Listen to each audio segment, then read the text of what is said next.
Exercise 9.4 का next question है हमारे पास। तो हम क्या करते हैं, लेफ्ट साइड ले लेते हैं।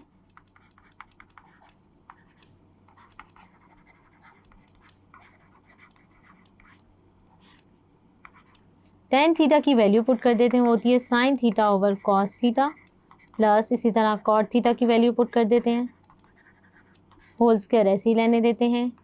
एलसीएम ले लेते हैं, क्या आ जाएगा cos थीटा sin थीटा, तो यहाँ से क्या आ जाएगा sin स्क्वायर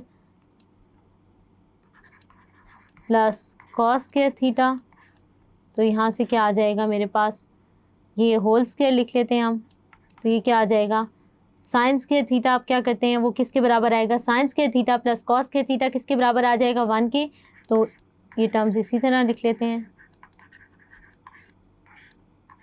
तो ये मेरे पास क्या आ जाएगा 1 ओवर कॉस स्क्वायर थीटा, अगर मैं करूँ तो वो किसके बराबर आएगा, इन्वर्स होता है कॉस, चूँकि सेकंड का इन्वर्स होता है, तो मैं क्या कर सकती हूँ 1 ओवर कॉस को 1 ओवर कॉस स्क्वायर थीटा को मैं लिख सकती हूँ सेकंड स्क्वायर थीटा। इसी तरह 1 ओवर साइन स्क्वायर थीटा किसके बराबर आ जाएगा कॉस सेकंड स्क्वायर थीटा, तो ये मैंने लिख दिया और ये मेरे पास किसके बराबर आ गया है राइट साइड के।